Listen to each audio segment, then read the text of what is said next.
नमस्कार शेतकरी मित्रांनो, आज आपण आपल्या शेतकऱ्याच्या एका प्लॉटमध्ये आलेलो आहे। आज ह्या प्लॉटला 50 दिवस पूर्ण झालेले आहेत। आपल्या शेतकऱ्यानं खूप सुंदर हा प्लॉट पिकवलेला आहे। 50 दिवसात तुम्ही माझ्या हातात बघताय 4 किलोची साईज झालेली आहे। कलरची मेलोडी केली होती। ही मेलोडी करत असताना अतिशय उत्तम प्रकारे शेतकऱ्यानं हा प्लॉट पिकवलेला आहे। अजून पुढचे 15 दिवस बाकी आहेत। 15 दिवसामध्ये ही साईज नक्कीच अजून 1-1.5 किलो वाढणार आहे, म्हणजे 5-5.5 किलोपर्यंत हे फळ जाणार आहे। पण या प्लॉटमध्ये एक प्रॉब्लेम काय येतोय, तर हा प्रॉब्लेम असा आहे, तुम्ही इथं बघताय ह्या फळाला थोडंसं इथं व्हाईट कलरचं थोडंसं हे काहीतरी एक आकार तयार झालेला आहे। काहीतरी व्हाईट कलरची ही साल निघलेली, हे व्हाईट कलरचं पडतंय। तर हे कशामुळे पडतंय?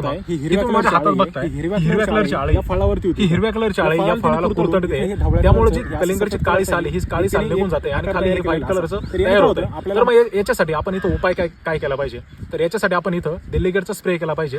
दिल्ली गेट सोबत आपण कॉम्बिनेशन मध्ये आपण जे हमला येतं क्लोरोपायरिफॉस आणि सायपरमेथ्रिन, आपण हे कॉम्बिनेशन मध्ये दिल्ली गेट आणि हमलाची फवारणी केली पाहिजे, जेणेकरून ही जी हिरवी आळी या हिरव्या आळीचा पूर्णपणे हा नायनाट होईल आणि आपलं कलिंगड त्या हिरव्या आळीपासून त्याचा बचाव होईल आणि मार्केटमध्ये आपल्या ह्या कलिंगडाला जास्तीत जास्त हा बाजार भेटेल आणि आपले याच्यातून जास्तीत जास्त हे पैसे होतील।